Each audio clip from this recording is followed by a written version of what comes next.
Rasul di arti yang benar. Alhamdulillah serta korban muslimin muslimat terdapat dalam Allah Subhanahu wa taala karena anak karya kasihanun dan kudurin mudah-mudahan dirahmati oleh Allah Subhanahu wa taala. Alhamdulillah Allah Taala memberikan kita kesempatan pada malam ini dan dengan pertolongan Allah Subhanahu wa taala pada malam ini kita dapat menyambung lagi pengajian kita dalam kitab Risalah Misbah al-Munir fi Ma'rifatillah al-Qadir kalangan Bapak Abdul Aziz bin Ismail al-Ghafari. Kita dah sampai pada muka surat yang ke-32 kan? Siapa yang ada kitab tu boleh tengok pada muka surat yang 32, yang ke-32. Kita dah selesai membicarakan tentang sifat-sifat ketuhanan. Sifat-sifat ketuhanan. Jadi insyaAllah malam ni insyaAllah kita akan tengok pula tentang sifat-sifat wajib bagi Rasul. Kemudian yang pertama daripada sifat-sifat Rasul, sidqin. Siddiq artinya benar. Siddiq artinya benar. Sebab itulah apabila diutuskan seorang Rasul kepada umat, maka empat sifat ini perlu ada pada seseorang Rasul itu. Yang pertama, sifat yang paling tinggi sifat yang paling tinggi adalah siddiq. Siddiq artinya benar. Sebab itulah sahabat Nabi yang paling hebat sekali, yang paling atas sekali, saudara Abu Bakar As-Siddiq. Gelaran Siddiq ni adalah gelaran yang amat tinggi. Gelaran yang hebatlah Siddiq ni. Benar ni adalah gelaran yang tinggi, bukan senang-senang gelarannya. Bukannya boleh dibuat-buat. Sebab itulah sifat wajib bagi Rasul yang pertama adalah siddiq, artinya benar. Wajib pada syarak atas tiap-tiap mukallaf mengetahui serta mengaku di dalam hatinya dengan tentu sungguh bahawa Rasul-Rasul Allah itu siddiq, artinya benar.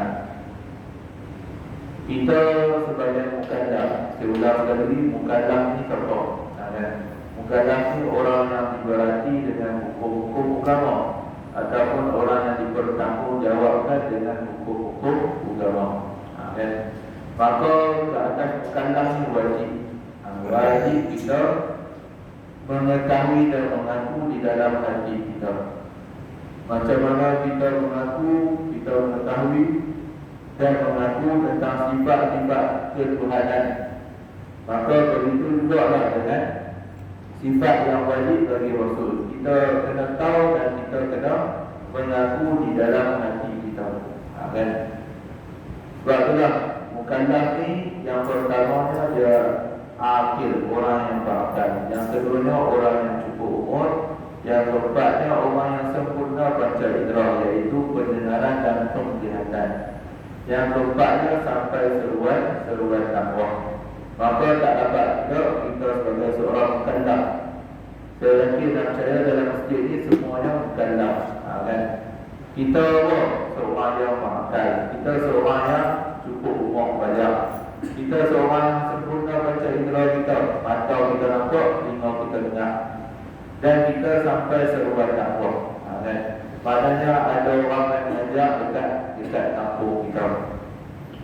Jadi tak dapat juga pada kita ni, kita kena yakin dan percaya serta mengaku di dalam hati kita bahawa Rasul-Rasul Allah itu siddiq, artinya benar.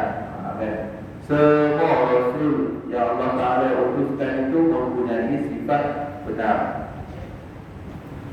Artinya benar, tidak bohong. Maksud benar itu ialah tidak bohong. Maknanya dia tidak bohong, tidak dusta. Tidak boleh mereka itu pada perkataan dan pada perbuatan mereka itu. Perkataan pun tidak, perbuatan pun tidak. Dan dikenali dengan benar itu, dan apa yang dikenali dengan benar itu.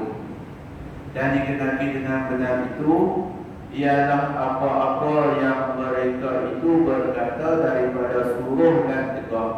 Maknanya yang dikenali dengan benar apa? Apa-apa yang Nabi atau Rasul sebut daripada suruh dan tegak.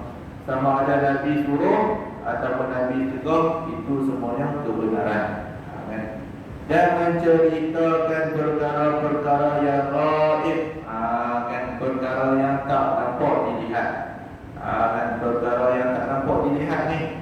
Dan apa-apa yang mereka itu berbuat, apa semua yang mereka berbuat, kita kena membenarkan. Sebab apa? Sebab mereka ini bersifat dengan benar. Sebab itulah ketika mana peristiwa Mi'raj dan Isra dan Mi'raj itu, ketika peristiwa Mi'raj, Nabi turun ke bumi, dan Nabi sampai ke bumi, orang pertama yang Nabi cerita adalah Sayyidina Abu Bakar As-Siddiq. Bila Nabi cerita kat Sayyidina Abu Bakar As-Siddiq, Sayyidina Abu Bakar As-Siddiq sebelum dia kata, benarlah apa yang kau katakan. Maknanya sebab itulah dia digelar As-Siddiq, sebab membenarkan. Sebab itulah Abu Bakar ni hebat. Sayyidina Abu Bakar ni seorang yang hebat. Bila Nabi cerita, Nabi pergi ke Sidratul Muntaha, Nabi naik ke langit. Masa tu mana ada jet, mana ada roket, semua kan, tak ada kapal angkasa lagi. Tapi Sayyidina Abu Bakar membenarkan perkataan Nabi. Sebab itulah hebat Sayyidina Abu Bakar ni. Lepas tu bila Nabi cerita tu, Sayyidina Abu Bakar pun pergilah, dan dia berjumpa dengan seorang lelaki ni. Lepas tu seorang lelaki ni pun dia tanya Sayyidina Abu Bakar. Dia kata, hang dengar tak Muhammad cerita apa? Lepas tu Sayyidina Abu Bakar, apa dia cerita? Dia kata dia naik langit. Dia naik langit. Hang percaya tak? Lepas tu Sayyidina Abu Bakar ada, kalau Muhammad lah yang bercerita, balik sana langit pun aku akan percaya. Mana kata apa? Keimanan Sayyidina Abu Bakar ni hebat. Keimanannya tu hebat Sayyidina Abu Bakar ni. Maknanya dia membenarkan apa yang diperkatakan oleh Nabi kita Muhammad sallallahu alaihi wasallam. Macam tu dia cerita, dia kata kadang-kadang kita, sebab itulah disebutkan satu istilah, dia kata an-nas aduwwun liman yuhilah. Manusia ni musuh bagi apa-apa yang dia tak tahu. Kadang-kadang ilmu kita tak sampai ke tahap tu, kita dah memusuhi sesuatu perkara. Cerita dia macam kisah ikan karim. Ikan karim, tahu tak ikan karim? Ikan karim tu kalau kita nak cari, kita tengok kat tempat benang, tempat yang macam lubuk-lubuk sikit, yang naik buih-buih tu, kita try search dia. Banyaklah ikan karim kan. Cerita dia macam kisah ikan karim. Ikan karim ni kita pisau dia. Kita bubur dalam plastik. Bola ayak, bola plastik. Lepas tu kita bawa ikan karim tu, kita pergi KL. Ikan karim ni asal Tok Kelip. Tiba-tiba kita bawa dia pergi KL. Kita bawa dia pergi KL, pergi naik kereta rumah pergi KL. Lepas tu saja nak bawa ikan karim ni. Lepas tu kita patah balik. Bila kita patah balik, kita pun lepas ikan karim tu dekat dalam tempat yang kita tangkap dia. Bila kita lepas dekat tempat yang kita tangkap ikan karim tu, lepas tu ikan karim pun cerita dekat kawan dia, yang duduk satu tempat dengan dia tu. Dia kata, hang percaya lah, aku pergi Kuala Lumpur, contohnya kan. Tak pun dia tak tahu Kuala Lumpur. Dia kata, aku pergi satu tempat yang jauh. Kawan dia percaya lah. Tobat lalu kawan dia tak percaya. Sebab kalau dia pergi sendiri, memang tak sampai ikan karim tu. Tapi siapa yang bawa? Kita yang bawa dia. Maka dia pun boleh sampai ke Kuala Lumpur. Faham tak? Ni nak abad cerita ni. Kan? Sebab Nabi Allah Subhanahu Wa Taala jemput dia. Kan? Allah Subhanahu Wa Taala jemput dia. Sebab itulah saya ulang sekali lagi, agama Islam ni kita bukannya timbang dengan timbangan akal pemikiran kita. Kalau kita timbang dengan akal pemikiran kita, rosak punah habislah agama kita ni. Kan? Kita kena timbang dengan apa? Kita kena timbang sesuatu tu dengan timbangan syarak. Timbangan syarak. Barulah sempurna keislaman dan keimanan kita. Kan? Kadang-kadang benda ni tak masuk, kan? Tak masuk, tak boleh diterima adat. Kan? Kalau orang mengaji dia tahu lah tak boleh diterima adat, tapi akal membenarkan. Kan?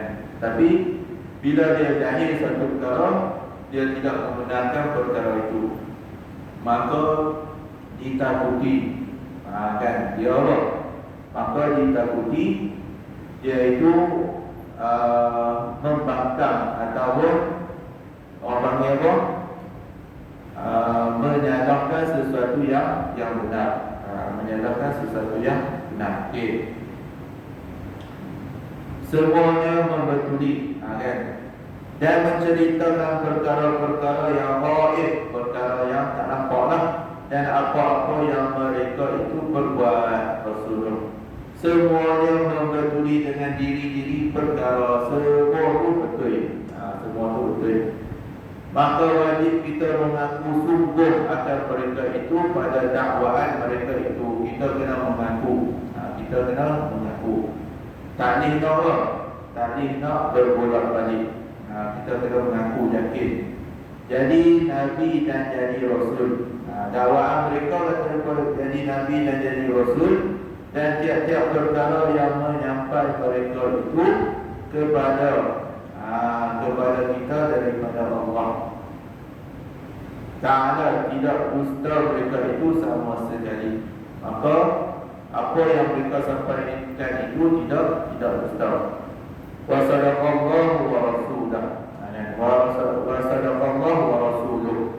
Telah benar Allah Ta'ala dan Rasulnya. Sadaqallahu wa rasuluh. Wa rasuluh. Telah benarlah Allah Ta'ala dan Rasulnya. Walaupun dengan jalan sedora. Dengan sedora. Okay. Nabi dan Rasul ni apa yang disampaikan itu semuanya benar. Tidak ada dusta sama sekali. Walaupun atas jalan sedora. Sedora ni apa? Sedora ni melawak. Melawak Nabi dan Rasul pun benar. Kalau kita melawak ni memang tak betul lah. Kalau betul nak lawak macam mana? Kan? Tak jadilah lawak tu. Sedora seperti mana kisah seorang perempuan tua yang tanya Nabi. Kan? Tanya Nabi, seorang perempuan tua ni dia apa?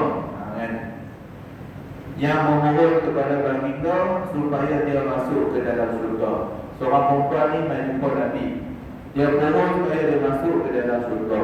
Lepas tu Nabi kata, kamu bukannya ahli syurga. Nabi sebut lebih kurang macam tu lah. Lepas tu perempuan tua ni pun menangis. Sebab Allah Nabi sebut macam tu, awak tak menangis kan? Lepas tu Nabi sebut sebenarnya di dalam syurga tidak ada orang tua. Yang ada hanyalah orang yang muda. Iaitu dikatakan umur ahli syurga ni 33 tahun. Betul tak? Akan lebih kurang macam tu lah. Umur ahli syurga ni 33 tahun. Umur saya sekarang 33 tahun. Doa kan, insyaAllah lah. Semua kita ni termasuk di dalam ahli syurga.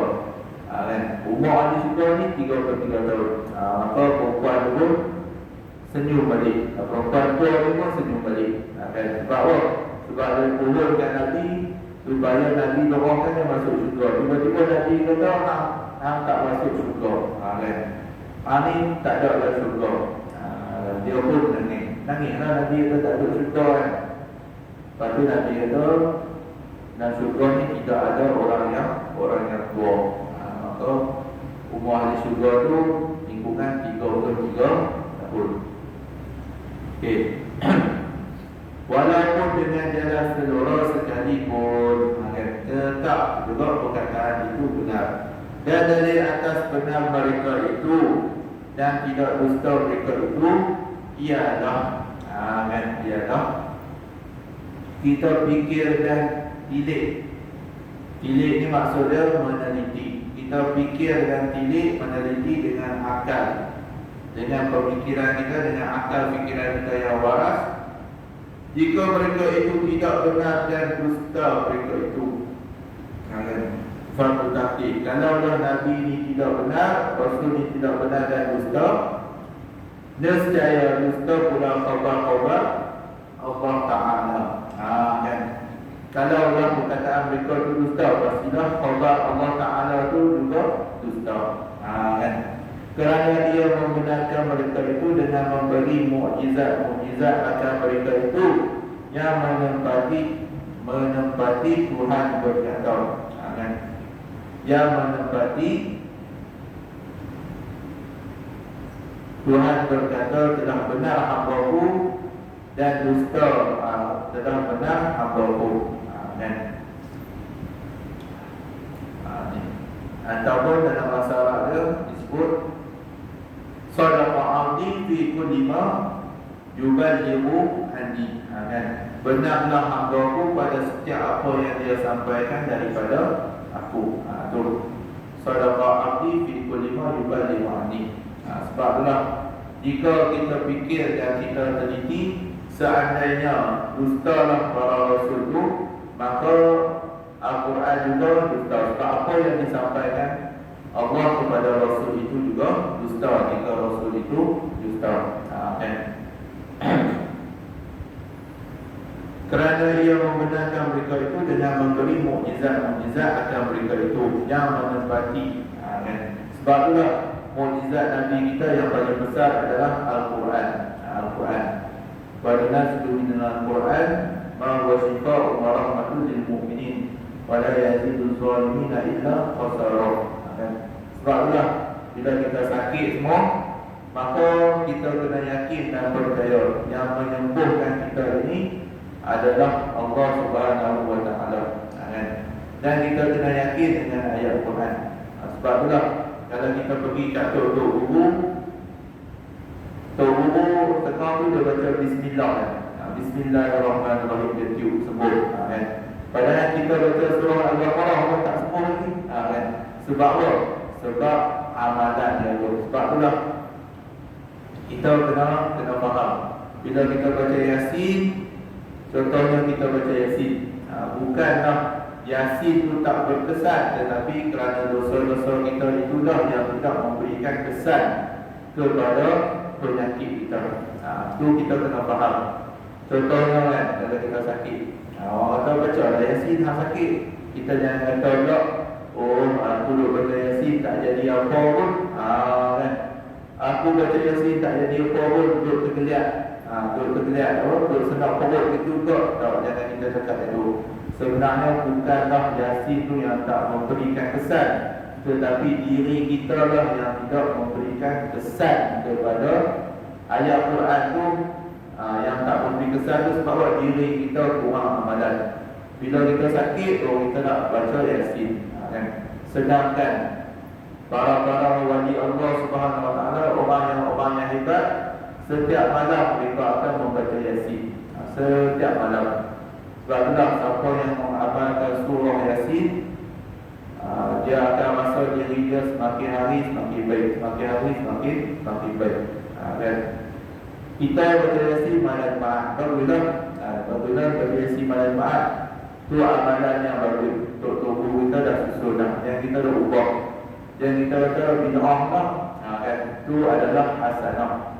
Dia bid'ah ada dua. Satu bid'ah dhalalah, yang keduanya bid'ah hasanah.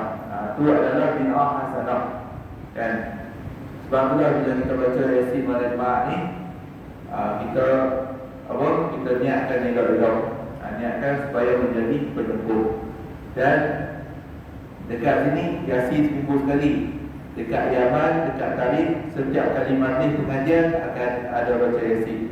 Kan? Baca Yasin ni memanglah jadi hafazan lah. Semua orang dah menghafal. Sebab itulah kan, saya ingatkan diri saya sekali lagi, dan tuan-tuan dan puan-puan, bila kita baca satu perkara tu, Tak berkesan bukanlah kerana bukanlah kerana ayat Al-Quran itu, tetapi kerana dosa yang menghijab kita. Kan? Kita buat amalan banyak, tapi Allah Ta'ala belum menerima. Sebab apa? Allah Ta'ala sayang kita, Allah Ta'ala nak kita doa kepada dia. Kan? Sebab itulah kita kena membenarkan dengan apa yang Rasul bawa. Rasul bawa. Okay. Dan mukjizat terbesar Nabi kita adalah Al-Quranul Karim. Al-Quranul Karim.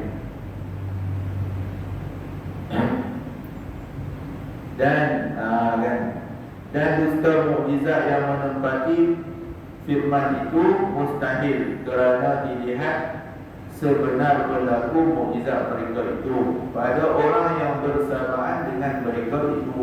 Kan? Mukjizat Nabi ni banyaklah kalau kita nak cerita. Macam mana Nabi belah bulan. Nabi belah bulan. Bulan terbelah dua. Bulan terbelah dua. Lepas tu keluar ayat daripada tangan jari jemari Rasulullah SAW. Kan? Banyaklah mukjizat Nabi ni. Mukjizat Nabi ni banyak. Sebab mukjizat ni didatangkan untuk melemahkan pihak musuh. Macam mana yang berlaku dalam peperangan, dalam satu peperangan tu. Dalam satu peperangan sahabat ni dia kena panah, kena panah kat mata. Lepas tu putarlah mata dia, putar mata. Lepas tu bawa pergi jumpa Nabi Muhammad SAW. Nabi pun tu ataupun juga ke dalam mata dia. Dan mata dia yang kena panah pun lebih terang daripada mata yang sebelah lagi tak kena panah pun. Dan perkara ini didengar oleh Musailamatul Kazzab. Siapa Musailamatul Kazzab ni? Musailamatul Kazzab ni adalah Nabi palsu. Musailamatul Kazzab. Dia pun dengar, dia pun panggil orang yang sakit mata. Dia pun panggil orang sakit mata. Dia pun bila panggil orang yang sakit mata tu, dia kata, mai sini aku nak buat. Aku juga Nabi, dia kata. Kawan tu pun pergi kat dia. Daripada sakit mata sikit, putar ke mata. Kan? Lepas tu menghinakan Nabi yang palsu. Okay. Firman itu mustahil kerana dilihat sebenar berlaku mukjizat mereka itu pada orang yang bersamaan dengan mereka itu. Kan? Mana kata apa? Kalau dah perkara ini mustahil, macam mana orang yang hidup pada zaman Nabi ini melihat mukjizat yang ada pada Nabi kita Muhammad sallallahu alaihi wasallam.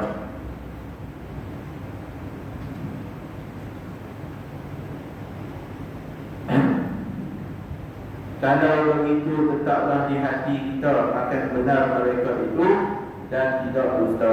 Kalau begitu, kita kena tetap di hati kita ni membenarkan apa yang dibawa oleh Nabi kita Muhammad SAW.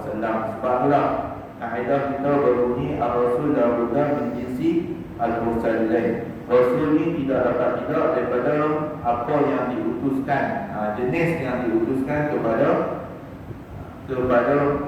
orang yang diutuskan kepada mereka. Maksudnya apa? Contohnya Nabi itu nak diutuskan kepada manusia, pastilah kita kena utuskan manusia juga. Allah Ta'ala akan utuskan manusia juga. Kalau Allah Ta'ala utuskan malaikat, pastilah manusia akan berkata malaikat bolehlah, kan? Malaikat bolehlah, tak ada nafsu. Sedangkan manusia mempunyai nafsu. Tetapi bila utuskan sesama manusia, maka manusia tidak ada lagi tidak ada lagi soalan ataupun orang panggil apa, tak ada lagi alasan untuk nak mengikut Nabi. Kan? Alasan nak mengikut Nabi. Sebab itulah Imam Al-Ghazali sebut kan, jin ni, syaitan ni, dia dah ada tauhid manusia daripada zaman Nabi Adam.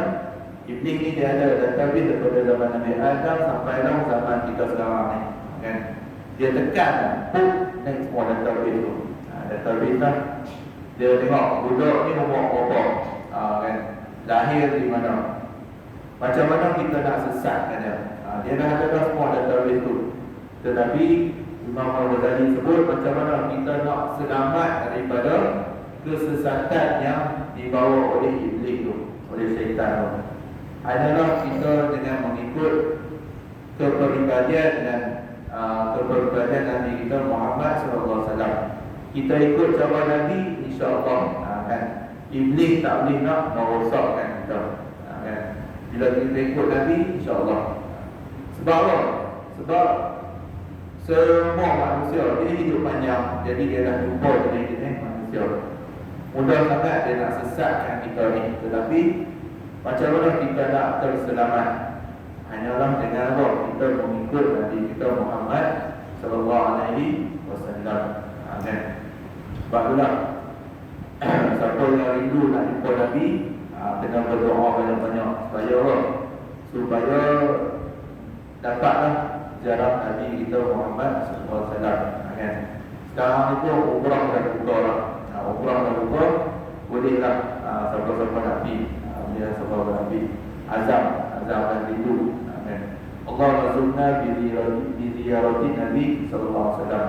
Ya Allah, ya Nabi, kurniakanlah kami untuk ziarah Nabi kami Muhammad sallallahu alaihi wasallam. Okey. Uraian yang kedua daripada sifat-sifat Rasul itu amanah, artinya kepercayaan. Kan? Kesimpulannya, sifat wajib yang pertama adalah siddiq, artinya benar.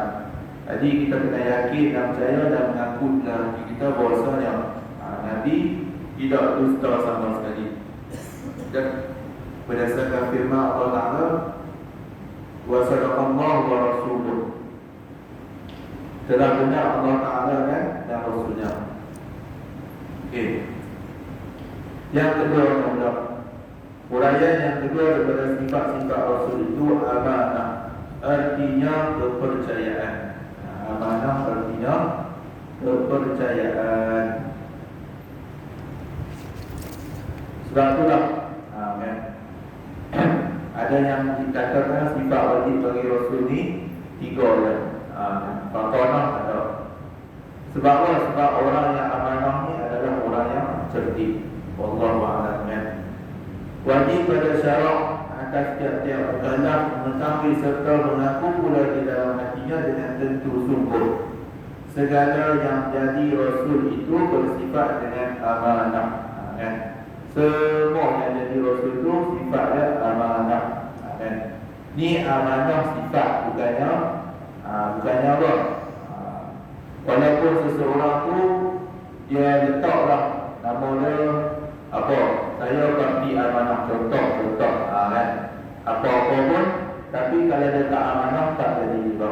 Contoh dia, nanti mawak saya buat, saya buat contoh. Ini sebab sifat wajib bagi Rasul. Kan? Amanah ni adalah sifat, bukannya lambang dan sebagainya. Wajib pada syarak atas tiap-tiap mukallaf mengetahui serta mengaku pula di dalam hatinya dengan tentu sungguh segala yang jadi Rasul itu bersifat dengan amanah. Artinya kepercayaan atau betul hati mereka itu, kan? Dan tidak khianat dengan maknanya sekalian mereka itu terpelihara daripada melaku dan mengerjakan akan segala perkara yang ditegah, kan? Haram atau makruh atau khilaful aula pada zahir mereka itu, kan?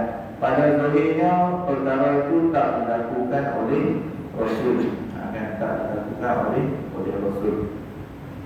Dan pada batin mereka itu, di waktu kecil atau di waktu besar dahulu daripada jadi Nabi, kan? Dan Rasul mereka itu sama sekali. Telah pula pada waktu jadi Rasul mereka itu, dan dari atas kepercayaan dan betul hati mereka itu dan tidak khianat mereka itu, ialah kita fikir pilih dengan akal berfikiran. Jika mereka itu tidak betul hati dan khianah mereka itu, dengan bahawa mengerja mereka itu akan perkara yang ditegak. Nescaya adalah kita semua ini pun disuruh khianat, seperti mereka itu juga kan.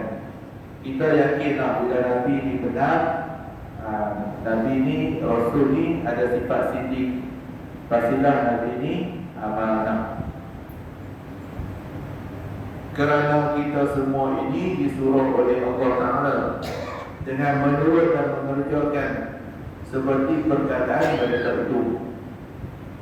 Firman Allah Ta'ala, firman Allah Ta'ala, Qul in kuntum tuhibbunallah fattabi'uni yuhibbukumullah. Ali Imran ayat 31.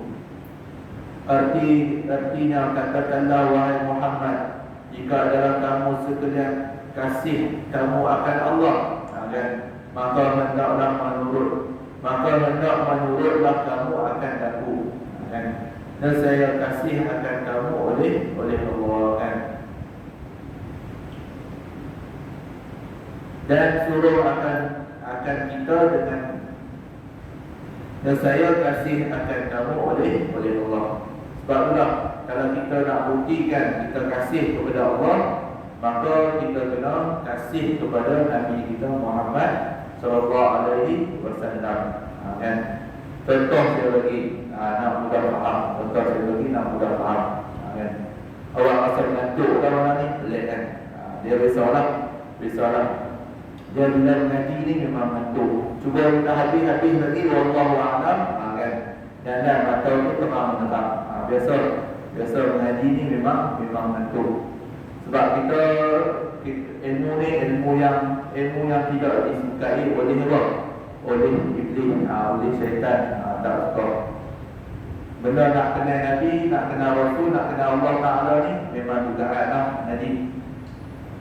Sebab itulah bila kita cintakan Allah, maka tak dapat tidak kita kena cintakan kekasihnya, iaitu Rasulullah SAW. Contoh saya bagi, macam kita kata kita suka kat pok kan. Kita baik dengan pok kan. Orang panggil apa? Sebantai ataupun seluruh orang panggil, orang tua panggil, saya buat tak kotor. Orang panggil apa? Sekoleh kan, sekoleh lebih kurang kan. Kawan ni kira sekoleh, sebantai, kawan nama orang kata kan, semua tahu lah dalam rumah. Tiba-tiba kita kata kita sekolah dengan kawan kita, tiba-tiba kita tak suka anak kan. Bila anak dia berjumpa kita buat indah tak indah dengan anak dia, kan. Apa perasaan ayah dia, kan. Macam itulah kita kata kita cinta Allah Ta'ala, tapi tiba-tiba kita tak suka kekasihnya Rasulullah SAW. Boleh tak? Maknanya tak betul lah, tak betul itu. Macam kita kalau suka seseorang tu, kita kena suka semua lah, kan? Kita suka kat isteri kita juga lah, kita kena suka keluarga lah, kan? Kita suka kat suami kita kena suka keluarga lah, kan? Kita suka kat Tok Imam juga lah, kita kena suka semua lah keluarga lah. Baru kata suka tu suka yang sebenar-benarnya. Okay. Sebab itulah Rasul ni bersifat dengan amanah. Ini lakum rasulun amin, kan? Sesungguhnya aku ini seorang rasul yang amanah, yang diutuskan kepada kamu. Firman Allah Ta'ala, dan disuruh akan kita dengan khianah mustahil, kan? Mustahil, kan? Nabi nak suruh kita melakukan khianat. Kerana demikian itu dilarang oleh Allah Ta'ala, seperti firman-Nya, Inna Allah la ya'muru bil fahsya wal munkar. Al-A'raf ayat 27. Artinya bahawa sungguh Allah tidak menyuruh dia dengan mengerjakan yang keji dan yang diingkar akan dia, kan? Kalau begitu, letaklah di dalam hati kita bahawa sekalian Rasul itu amanah, kan? Artinya kepercayaan dan betul hati, tidak khianat sama sekali, kan? Maknanya kita kena yakin bahawa Rasulullah SAW bersifat dengan amanah, kan? bersifat dengan sidik dan bersifat dengan amanah. Maka jika kita mencintai Nabi, kita mencintai Allah Subhanahu Wa Taala, kita kena bersifat dengan Allah, bersifat dengan benar, dan kita kena bersifat dengan amanah. Ila wusidal amru ila khairi ahli fatajusa'akan. Apabila sesuatu perkara itu dapat kepada yang bukan ahlinya, maka kita tunggulah saat-saat hancuran. Sebab itulah amanah ni sesuatu yang berat. Sebab itulah kadang-kadang sesetengah orang ni dia seronok dengan jawatan. Sebenarnya kita kena tahu jawatan tu adalah sesuatu yang amanah, sesuatu amanah yang akan dipertanggungjawabkan. Kullukum ra'in wa kullu ra'in mas'ulun 'an ra'iyatihi. Setiap kamu adalah pemimpin, dan pemimpin akan dipertanggungjawabkan dengan apa yang dipimpin. Sebab itulah kalau kita sebagai ketua keluarga, kita kena amanah dengan apa yang Allah Ta'ala telah amanahkan kepada kita. Allah Ta'ala beri kita anak yang ramai contohnya. Orang lain nak anak tak main-main lagi. Tapi kita dapat anak setiap tahun anak. Subok setiap tahun anak. Contohnya Allah Ta'ala bagi kelebihan kita. Tiba-tiba anak yang Allah Ta'ala bagi itu kita tak jaga elok-elok. Kita tak pelihara elok-elok. Kita tak memberikan dia dengan pendidikan Islam. Kita tak jaga dia dengan amanah yang telah diberikan oleh Allah Ta'ala. Kita sebagai ketua keluarga, dan kita biarkan isteri kita keluar rumah tak tutup aurat. Boleh tak? Kita lelaki, kita kata apa? Beras kita beli. Contohnya orang ada sebut tadi, beras kita beli. Basuh baju sendiri. Basuh baju sendiri teruk kan? Gosok baju sendiri teruk. Setakat mengaku beras beli. Contohnya kita kata beras kita beli. Tapi kenapa isteri kita biar keluar rumah tak tutup aurat? Saya sebut benda ni bukan apa. Kita sama-sama muhasabah. Kita ngaji tauhid. Ngaji tauhid ni memang ngaji tauhid dalam kitab, tapi dalam kehidupan kita kena yakin juga apa yang dibawa oleh Rasulullah SAW. Nabi suruh kita tutup aurat. Tutup aurat, kena jaga Allah, kena jaga sikap kita, kena mentaati suami, kena baik dengan isteri. Tiba-tiba kitab yang kita ngaji tauhid ni kita tak beramai. Sebab itulah kita bila jadi suami ni, kita tegur isteri kita kerana kita sayang. Kita kata sayang, kenapa keluar rumah tak pakai stokin? Tak, saya pakai kasut, memang lagi kasut, tapi stokin kena pakai. Sebab apa? Kaki itu aurat juga. Contohnya, biarlah kita ni, isteri kita ni tak selesa dengan kita, tetapi kita betul tindakan kita tu dengan Allah Subhanahu Wa Taala. Kita sayang dia sebab apa? Sebab nak masuk syurga dengan dia, nak duduk bersama Nabi kita Muhammad Sallallahu Alaihi Wasallam. Sebab tu cukuplah dua sifat yang kita mengaji malam ni, sidik dan amanah ni. Dalam masa yang sama, kita yakin dan kita percaya bahawa apa yang disampaikan daripada Nabi kita ni adalah benar-benar betul. Sebab itulah bila benar, kita kena percaya dan kita kena amalkan. InsyaAllah, moga-moga apa yang kita dengar malam ni tak masuk tengok kanan, tak keluar tengok kiri. Lagi kuat kita ngaji tauhid, lagi kuat kita punya amalan. Lagi kuat kita ngaji tauhid, lagi kita ni menutup aurat. Lagi kita kuat pergantungan kita kepada Allah Subhanahu Wa Taala, insya-Allah. Moga-moga ujung-ujung tahun kita ni bulan Sedar lah. Tak berapa hari lagi bulan 12. Lepas tu masuklah ke 2022. 2022. Kita doakan supaya Allah Ta'ala memberikan kita keberkatan dalam hidup. Keberkatan kita dalam hidup dengan apa? Dengan kita mengaji tauhid malam-malam ni. Semalam tengok bola lah kita. Semalam tengok bola. Suruh benda tengok bola. Tengok bola mandi juga insya-Allah. Wallahu a'lam. A'udzu billahi minasyaitonir rajim. Bismillahirrahmanirrahim. Allahumma qina fid din wa 'allimna ta'wil wa qina sallallahu alaihi wa sallam. Allahumma